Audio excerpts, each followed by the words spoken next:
네, 오늘 주제는 네. 사실 오늘 한 이번 달 내 한 3주 앞으로 이제 이번 달 내에 풀어볼까 하거든요. 재건축 재개발. 그러니까 요즘에 사실 여러 노후 재건축들 재개발들 가고 있죠. 또 그래서 질문도 되게 많아요. 근데 이제 질문이 제가 받을 때 보면 너무 모른다는 느낌. 그러니까 과거의 상황만 가지고 이 분석해서 투자를 한다는 느낌이 너무 많죠. 사실 전혀 다른데. 그래서 또 이런 경우도 많아요. 뭐 다가구 같은 경우죠. 요즘에 다가구 예를 들면 좀 비교 질문이 맞을지 모르겠지만 다가구를 파시는 분들 상담하면 어떤 거냐면 너무 관리가 힘들어서 팔았대요. 파시는 분들은. 근데 사는 분들은 관리가 편하니까 다가구를 사신대요. 예, 사는 것과 파는 것은 다른 입장이죠. 돈 된 분들은 이제 결론은 파신 분들이었는데 재건축 재개발처럼 매도 타임이 중요한 건 없는데 이런 상황이 정확히 잘못 인지돼 있고 과거 기준 뭐 속된 말로 하면 위치니 지분 이거 판단하는 게 너무 많죠. 그래서 지난 앞으로 3주 동안 정말 이게 사업 특성 여러 가지를 좀 풀어볼까 합니다. 우선 이제 재개발 재건축 얘기하면 저희가 이렇게 얘기하죠. 보통 이제 여기 보면 돈은 돼요. 분명히 돈 되는 건 맞아요. 근데 사실은 이제 이 돈 되는 걸 찾을 때 보통 단순 질문이 뭐냐면 지역을 잘 고른다든가 아니면 단지를 잘 고른다든가 중요하죠. 왜? 대부분 질문이 이거거든요. 이 단지 어때요? 이 지역 어때요? 또는 뭐죠? 이제 대단지. 우리는 대단지예요. 아니면 우리는 역세권이에요. 이거 가지고 돈이 되네 안 되네 이런 조합원들 얘기 많이 하십니다. 근데요. 이게 실질적으로 말은 많이 하고 분명히 중요한 내용은 사실이지만 여러분이 손에 쥐는 돈을 쥐는 데는 크게 관계가 없어요. 전혀 다른 문제예요. 즉 재개발 재건축 사업 특성을 모르고 지금 이렇게 막 얘기하시는 거예요. 사실 과거에 우리가 돈 재건축 시기가 막 한참 뭐 한 10년, 10여 년 전에 한참 이제 호황일 때 그때는 정말로 뭐 재건 단지도 몇 개 되지도 않았고 또 워낙 그 상황이 뭐 재건축 되면서 감평이나 기본 건축비 대비해서 수익이 좋았고 이러니까 돈 됐는데 요즘에 재건축 조합원들 갖고 있으면 돈 됐다는데 별로 드물어요. 되게 드물거든요. 근데 여전히 우리는 과거의 기억, 10년, 15년 전의 기억을 가지고 지금의 재건축을 투자하는 경우가 너무나 많죠. 그래서 오늘부터 3주 동안 풀어볼 거예요. 그다음에 이제 그래서 이제 요즘에 현 상황의 재건축이란 뭐냐면 이제 다시 한번 제가 앞에 말했던 건 반복인데요. 지금은 뭐냐면 가장 중요한 게 너도 나도 조합원 시대예요. 과거에 우리가 조합을 할 때 우리가 재건축 말할 때는 일부 지역이었죠. 강남 일부하고 몇 군데. 그래서 조합원 대상이 적었어요. 근데 이제 작년에 저희가 재건축 재개발 완화 많이 했죠. 그러면서 너도 나도 대상. 잘 생각해 보세요. 너도 나도 조합원 시대. 요즘에 저희가 청약 천만 시대인데 청약하려고 하면 일반 분양분이 되게 없죠. 택지지구도 별로 없고 남은 게. 근데 그래서 이제 마곡 유례가 떴었는데 뭐 자세히 보면 조합원 시대 조합원 분양 빼버리면 일반 분양 극소료가 나오거든요. 그래서 조합원이 되게 많은 시대예요. 즉 무슨 말이냐면 나 말고도 상품을 보면 다 상품이라 이거죠.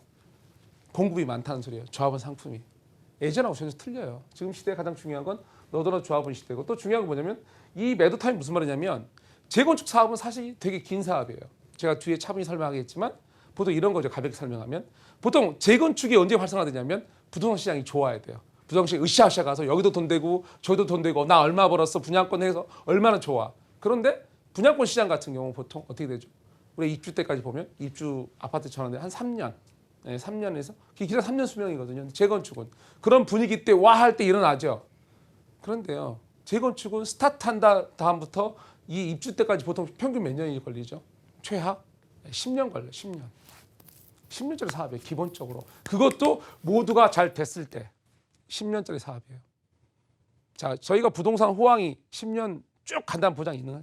모르는 거죠. 그래서 여러 사업 스텝도 정해져 있죠. 그래서 사실은 부동산에서 재건축, 재개발은 치고 빠지고 이런 식 스텝이 중요하거든요. 그래서 언제 사시든 뭐 사실 수는 있어요. 근데 중요한 건 뭐죠? 돈을 번다는 건 매도 타임을 정확히 잡아야 되죠. 끝까지 나는 가야지만 되겠다. 실수요자니까. 나는 돈 재테크 관계없어. 그러면 상관없지만 사실 재테크 목적의 재건축 사업이나 재개발 투자는 정말 매도 타이밍에 대해서 사업 특성과 정확히 그걸 매치를 시킬 줄 알아야 되거든요. 자, 그런 설명을 할 거예요. 사실 자료는 많이 준비했는데 제가 3주간 3번에 나눠 설명을 다 할 수 있을지는 모르겠어요. 매번 시간마다 저희가 질문 받아야 되니까 또 이제 짧으니까 오늘 좀 우선 시작이니까 보시죠. 우선은 그래서 어떻게 얘기를 나눌 거냐면 먼저 이제 제가 하고 싶을 때 재건축 재개발 사업 또 다른 얼굴, 이 얼굴에 대해서 오늘 얘기를 많이 할 거예요. 왜? 여러분이 아시는 다른 시각의 얘기를 할 거고요. 그다음에 조합원이 사업에서 갖는 권리와 의무. 이 조합원 항상 조합원을 갖고 있을 때 항상 권리만 생각하시고 어떤 의무가 있는지 아니면 사업 특성에서 그 사람이 갖는 포지션이 어떤 좀 다른 시각에 봤을 때 좀 좋지 않은 면도 있거든요. 그걸 좀 얘기할 거고요. 그다음에 이제 대지 지분. 이 대지 지분이 어떤 식으로 우리 사업 특성에서 구조가 났는지를 설명을 드릴 거예요. 대지 지분만 정확히 파악을 해도 재건축 재개발 사업 특성을 대단히 파악을 많이 할 수 있어요. 아, 여기가 쉽게 갈 수 있겠구나. 여긴 쉽게 못 가겠구나. 여기가 국가 계획을 아무리 발표해도 여기는 어떻겠구나. 이런 게 이 대지 지분 특성을 아시면 돼요. 그다음에 이제 추가 분담금, 이게 확정 변수가 무슨 말이냐면 요즘에 이제 추가 부담금이 정해지면 그걸로 끝. 아니 또는 미리 나오는 경우도 되게 많아요. 예, 그게 진짜 맞는 얘기인지 틀린 얘기인지, 어느 때 나오는 게 맞는지, 아니면 한 번인지 두 번인지 더 나올 수 있는지, 이런 걸 풀어볼 거예요. 그래서 기타에 풀 건데요. 제가 이거를 이제 오늘은 이걸 할 거고 다음 주에 이런 2, 3번 주제를 가지고 할 겁니다. 근데 이제 마지막 주에 이제 이렇게 나눠서 해서 세 번에 나눠서 풀어볼까 해요. 좀 시간이 짧아요. 사실은 다 할 수 있을지 모르겠는데 우선 최대한 안 되면 줄여서 해볼게요. 제가 너무 중요한 내용이라. 자, 재개발, 재건축 가장 중요한 이슈는 뭐냐면 대부분 이제 재개발 사실은 이유죠. 보면 첫 번째, 재건축자 왜 하십니까 물어보면 프리미엄, 네, 프리미엄 붙을 것 같아서. 거기 위치 좋잖아요. 거기 지역 좋잖아요. 거기 학군 좋잖아요. 여러 가지 이제 지역 특성을 말씀하시죠. 그래서 재테크 돈을 벌기 위해서 하시죠. 두 번째는 뭐냐면 저렴하게. 아, 요즘에 너무 아파트 가격이 올랐는데 좀 싸게 실입주 해볼까 시간을 두고서 이런 이유죠. 또 다른 이유는 뭐냐면 청약. 청약이 도저히 되지가 않는 거예요. 청약 통장을 두는데. 그래서 새 아파트 입주하는 방법이 조합원 아파트 할 수밖에 없죠. 이제 이런 세 가지 이유가 대부분이 들어가는 이유 중에 하나예요. 자, 이런 세 가지 이유에 정말로 시장 특성이 맞는지를 봐야 되는 거죠. 우리는 재건축 투자를 하면서 프리미엄 오를 것 같아서, 저렴하게 새 아파트 할 것 같아서, 또는 청약으로 새 아파트를 입주하려고, 이 목적인데 정말 이 목적에 맞고 재테크가 맞는지 지금 상황이, 그러면 어떻게 들어가는지 이거를 보셔야 된다 이거죠. 무작정 산다고 되느냐? 절대 그렇지 않습니다. 주변에 재건축 갖고 과거에 마시고 요즘에 정말 돈 많이 벌어봤다. 요새 이제 분위기 좋으니까 올랐죠. 작년 대비 재건축 올랐어요. 계속 오를까요? 아니면 사업 단계별로 계속 올랐나요? 아니면 사업 단계별로 내가 좀 더 감도가 내려갈 탐이 있나요? 돈을 더 내야 되나요? 봐야 되는 거죠. 사업 스텝별로 제가 아까 말씀드렸죠. 재건축은 매도 타이밍. 내가 언제 살든 살 때마다 특성이 좀 다르지만 그 매입 시기에 맞춰서 매도 타임을 정하는 게 대단히 중요한 게 재건축 팁이거든요. 이제 그런 걸 이해하셔야 돼요. 자, 그럼 하나씩 풀어볼게요. 자, 우선 첫 번째 제일 중요한 얘기죠. 재건축 재개발이 뭐냐라는 게 되게 중요해요. 이걸 상당히 관가하시는 분 너무 많죠. 재건축 재개발은 주택을 공급하는 사업이에요. 사업이라고요. 재건축 재개발은 여러분을 집을 싸게 갖는 게 아니고요. 사업을 해서 조합원들이 모여서 이득이 남으면 그 이득을 가지고 조합원이 다시 나누죠. 그래서 우리 이득 났으니 이 나눈 이득 갖고 좀 해봤더니 내가 집을 싸게 갔더라. 새 아파트를. 이거거든요. 그게 다 맞아 떨어져야 돼요. 우선은 근데 제일 중요한 건 사업이에요. 사업이 잘 돼야 내가 싸게 얻을 수 있어요. 내가 싸게 얻을 수 있는 이유는 뭐예요? 사업이 잘 돼야. 이걸 기억하셔야 돼요. 꼭. 주택을 공급하는 사업. 이걸 계속 제가 반복할 거예요. 하면서. 그래서 절대 법칙은 이건 철저히 비즈니스예요. 다른 거 없어요. 이거는 사업이에요. 비즈니스. 비즈니스 원리대로 굴러가게 돼 있어요. 거기 참여자들, 조합원, 시공사, 은행 모두가 다 이 비즈니스 철저히 이 원칙 위에서 벗어나지 않습니다. 시장 상황까지도 마찬가지고. 그다음에 특징이 뭐냐면 여러 사람이 사업 공동체죠. 한 명이 아니죠. 특징이. 그래서 여러 사람이 주체이지 못한 사람. 이게 무슨 말이냐면 많이 모여 사는데 솔직히 재건축 사업 하시면서 주체적으로 뭐 하신 거 보셨나요? 아니면 지금도 조합원 되게 많으시죠. 보신 분 중에서. 주체적으로 하시나요? 대부분 조합 따라가죠. 주체이지 못해요. 그다음에 뭐냐면 자산의 조합이면서 시간의 조합이면서 이게 무슨 말이냐면 자, 좀 어려운 말씀인 게 자산, 여러분이 갖고 있는 땅, 대지, 지분, 집들의 조합이에요. 근데 또 다른 건 뭐냐면 각자 투자 목적이 다르고 시간 여유가 달라요. 어떤 분들은 자식한테 승계해 주려고, 어떤 분들은 뭐 용산같이 나 오래 걸려도 돼. 내 자식한테 저 위치가 좋으니까 해줄 거야. 근데 어떤 분은 이 여유 자금이 아니고 되게 단기, 뭐 한 2, 3년에 승부 보려고 조그만 장갑 다 몰아서 가시는 분들이 있어요. 그분들은 시간 여유가 없어요. 근데 내 마음대로 사업이 가느냐? 아니요. 나는 급해요. 나는 빨리 이걸 돈을 벌어서 2, 3년 돌려서 뭔가 노후 대비되고 아니면 또 뭘 해야 되는데 조합 사업은요. 내 시간표, 내 손목 시계를 안 따라줘요. 그래서 조합 사업 특징이 뭐냐면 자산의 조합인데 더 중요한 건 조합은 시간의 조합이에요. 즉 이 말이 좋은 말이 아니고요. 내 손목 시계로 조합 시계가 움직이지 않아요. 이거 항상 관가하시면 안 돼요. 자, 그래서 뭐냐면 주택을 공급하는 사업인데 이 시간 조절이 되게 쉽지 않은 사업. 즉 택지지구에 어떤 주택을 공급을 할 때는 뭐냐면 우리가 국가에서 계획한 대로 일정 맞추면 뭐 10% 내에서 시간 맞죠. 근데 주택 공급 사업인데 재건축 재개발인 경우에 뭐 용산부터 시작해서 많은 주택 공급 시기를 정할 수 있나요? 그건 쉽지 않아요. 그거는 재건축은 언제든 쓸 수 있어요. 왜? 사람이 조합이고 시간의 조합이고 자산의 조합이기 때문에. 자, 그래서 노후주택을 부수고 신규주택을 건설하는 하나의 주택 공급 사업입니다. 이 특성을 항상 머리 두고 거기서부터 하나씩 풀어가야 돼요. 왜? 우리가 그렇잖아. 어릴 때 공부할 때도 그렇고 마찬가지로 뭘 풀 때 내가 가지고 있는 자산, 내가 가지고 있는 이 특징의 물질의 원초적 특성을 알아야 그 다음에 뭘 풀 수 있죠. 재건축 사업의 특성은 한마디로 뭐 철저는 사업이에요. 사업. 여러분 조합원이 사업하시는 거예요. 그것도 돈을 다 빌려다가. 이제 보시죠. 자, 우선 질문도 좀 하나씩 나눠서 해볼게요. 몇 가지 알아야 할 질문이 있어요. 첫째는 노후주택은 어떤 주택일까? 어떠긴요? 되게 노후됐었죠. 낡은 주택을 말하는 거겠죠. 자, 노후주택은 임대가격이 어떨까? 이걸 제가 왜 물어볼까요? 3번 질문부터 해볼까요? 도심지역 내 노후주택은 어떤 소득기준에 거주할까? 이게 무슨 말이냐면, 자, 노후주택일수록 우리 속된 말로 하는 전세가격이 넘나요, 낮나요? 우리 보통 이제 재건축하면 나갔다가 돌아온다 말을 많이 하잖아요. 우리 속된 말로 개포주공, 저희 서울에 있는 개포 지역에 있는 되게 큰 저기 지역 재건축인데요. 그 지역에 있는 세입자들이 나갔다 돌아올 수 있을까요? 쉽지 않거든요. 무슨 말이냐면 전세가가 제일 낮아요. 매매가 대비 전세가 낮아요. 즉 자기가 한 자산 크기가 돌아올 수 있는 없는 크기예요. 쉽지가 않죠. 더군다나 요즘처럼 뭐 국가에서 원금 상환 구조에서 어떤 대출을 묶어버리면 실제로 매수할 수 있는 수요가 되게 줄을 수밖에 없죠. 그랬을 때 문제 되죠. 그래서 이것들 왜 물어보냐면 이게 시장이 분리되는 걸 얘기하는 거예요. 제가 이 공간에서. 그다음에 이제 도심 내 재건축 통한 아파트 공급 저렴할 수 있나? 이게 무슨 말이냐면 우리 도심 안에 재건축 보통 하면 우리가 변두리 완전 뭐 우리 나가면 고속도로 옆에 있는 재건축도 쉽지가 않죠. 왜? 사업성이 없죠. 왜? 건축비는 거기나 서울이나 한가운데 비슷해요. 물론 이제 저희가 뭐 반포처럼 정말 좋은 지역은 좀 더 비싼 건 사실이에요. 그러나 땅값 차이지 건축 비슷하거든요. 근데 수익성이 쉽지가 않죠. 변두리죠. 그래서 우선 제일 중요한 건 도심 내인데요. 도심 내 재건축보다 저렴하게 공급할 수 있냐고요. 쉽지가 않죠. 그런데 그 지역이 이 지역이 재건축 전에 살았던 노후주택 살았던 분은 임대 가격이 어떠냐고요. 그래서 이 질문을 한 거예요. 당연히 쌌죠. 돌아올 수 있냐고 쉽지 않죠. 거기 거주했던 소득계층이 어떠냐고요. 쉽지 않죠. 연계설 얘기하는 거예요, 제가. 자, 그다음에 기존 거주층과 신규 거주층 겹치는 부분이 있을까? 재건축 시장 분석할 때 이렇게 말 많이 해요. 어떤 분들이 제가 매도 타이밍 얘기하니까 그것 때문에 얘기한 거거든요.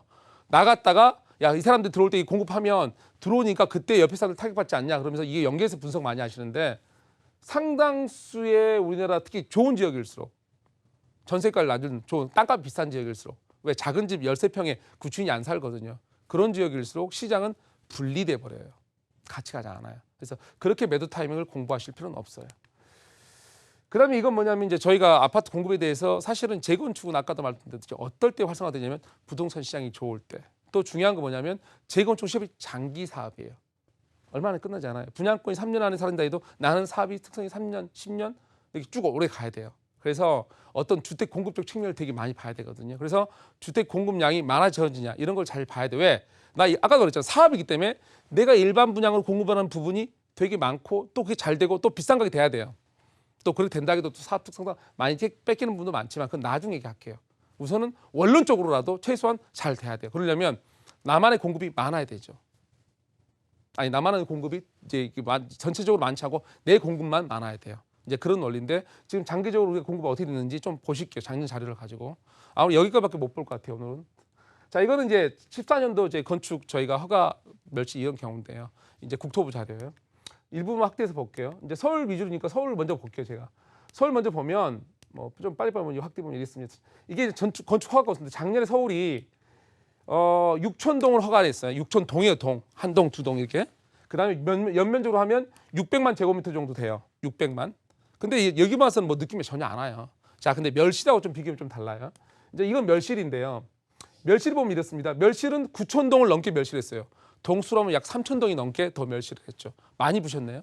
근데 이상한 건 제곱미터, 즉 면적은 160만 제곱미터밖에 안 돼요. 아까 공급은 6,000동인데 600만. 멸실은 9,000동인데 160만. 좀 매치가 안 되죠, 뭐가. 자, 이건 이제 뭐냐면 이거죠. 쉽게 말하면 이거예요. 다른 게 아니고, 자, 뭐냐면 멸실은 면적이 작은, 즉 단독, 다가구 이런 지역 위주로 멸실을 한 거예요. 그 다음에 조그만 소형 아파트. 그 다음에 이제 공급은 아파트 위주 공급, 넓은 것들 위주로.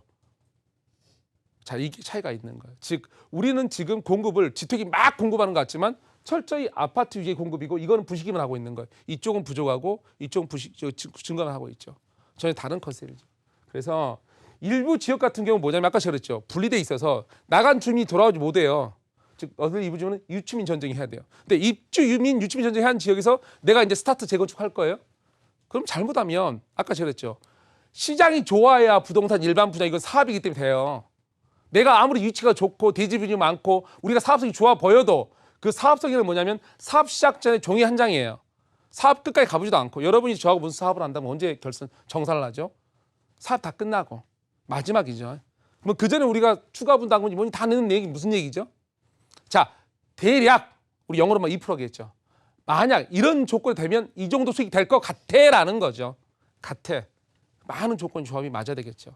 자, 그런 상황에서 봤을 때, 자, 재건축 단지의 기준은 밖에 있어요. 밖에. 자, 이걸 왜 보여드리면 우리 사업이 잘 돼. 아까 사업이라고 했죠. 제가 주택을 공급하는 사업.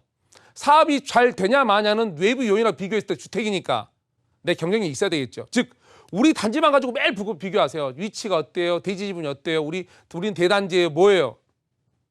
여러분의 사업성의 기준은 밖에 있어요. 안에 있지 않아요. 그래서 이런 데이터가 중요한 거예요. 지금 대단히 많은 공급 허가 물량이거든요. 이제 입주 때가 3, 4년 뒤에 오겠죠. 3년 그러면 그래서 제가 지금 18년, 19년 걱정하는 게 그런 것들이죠. 공급 물량이 입주 때 대단히 많을 수밖에 없죠. 특히 이게 어느 지역이 몰려버렸다면. 자, 이런 기준들 좀 보셔야 되거든요. 왜냐하면 오늘 좀 시간이 그런데요. 여기까지 좀 할게요. 여기 이제 뒤에 좀 나올 게 있는데 이게 끊어지면 안 되니까.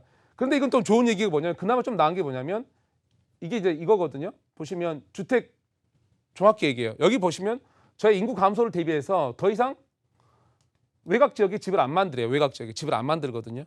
이제 이건 좀 좋은 요인이죠. 아까 말대로 주택 공급 많이 하지만 무조건 망한다. 이거 제 얘기하는 게 아니고 반대 쪽 얘기예요. 이건 뭐냐면 아까는 공급이 많은 거 걱정은 돼요. 그런데 재밌는 건 뭐냐면 저희가 더 이상 외부에 택지 지구를 많이 안 만들겠다 이거죠. 왜죠? 인구 감소할 거 대비하는 거죠. 고령화부터 모든 도심에 있어야 되니까. 그래서 저희가 정부가 도심 위주 공공택지를 최소화하고 다품종 소량성 간다 그랬거든요. 그래서 핵심은 지금의 주택 공급 핵심은 장기 계획은 이렇죠. 도심 위주고 재건축이겠죠. 그다음에 공공택지 최소화하고 그다음에 다품 소량. 그래서 아까 봤던 그런 공급량이 해결될 여지도 있어요. 분명히 왜? 밖에 안 지을 거니까. 그런데 아까 말대로 부동산은 타이밍이거든요. 이 사업은 타이밍이 되게 중요해요. 이 전체 평균적으로 이러지만 내 지역 타이밍을 정확히 봐야 되거든요. 그래서 이제 여기 페이지를 말고 끝낼게요. 중요한 게 뭐냐면 주택을 공급하는 사업이 가장 중요한 거 뭐냐 이거죠. 예를 들면 위치, 대지분 여러 가지 얘기가 있죠. 자, 여러 가지 학군 얘기까지 있는데 여러분이 중요한 거, 뭐 다 이거 중요하게 얘기하세요. 뭐 건설 부른 데가 뭐다, 단지 규모가 어떻게, 교통료가 어떤다 이런 얘기 하시거든요. 근데 여러분이 반대 제가 이렇게 해볼게요. 여러분이 건설사 대표라면 뭐가 제일 중요하시겠어요? 부동산 주택을 공급해서 사업한다면 사업이 잘 되려면 제일 중요한 거 뭘까요? 토지 가격하고 아파트 시장 상황이에요. 여러분이 아무리 단지가 좋고 뭐가 좋아도 부동산 시장은 안 좋잖아요. 기억해보세요. 과거 기억해보세요. 그렇게 좋다던 뭐 단지들, 말 많던 재건축 단지들, 부동산 시장 안 좋으니까 어떻게 됐죠? 다 조용해지죠. 사업 쓰죠. 네, 서요. 상황이 좋아야 돼요. 두 번째 뭐죠? 토지 가격. 부동산 건축 사업은 뭐죠? 토지가 매입가가 되게 싸야 되죠.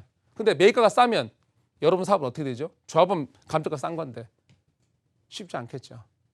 자, 이건 이제 이 다음 주 이 토지 가격 부분 연결해 설명을 드릴 거예요. 근데 오늘은 제가 봤을 때 시간 여기까지 할게요. 왜냐하면 이제 제가 3번 나눠서 하기로 했으니까. 근데 정말로 몇 번 반복해서 좀 어렵게 생각하실 수 있어요. 그러나 재건축 앞으로 우리나라 서울 대도심, 특히 광역시 다 마찬가지예요. 재건축 사업 되게 많거든요. 노후돼서. 재건축 사업 옛날식으로 위치가 어떻고 단지에 집중하지 마세요. 이런 식으로 확대해서 생각하지 않으면 절대로 여러분 돈 손 안에 쥘 수 없어요. 시간을 달리해서 보셔야 돼요. 제가 3주간 쭉 풀어드릴 테니까 복귀하시면서 아니면 제 방송 보시고 또 여기 한경TV 홈페이지로 꼭 보셔요. 되게 중요한 내용들입니다. 예, 다음 주에 이어서 하겠습니다.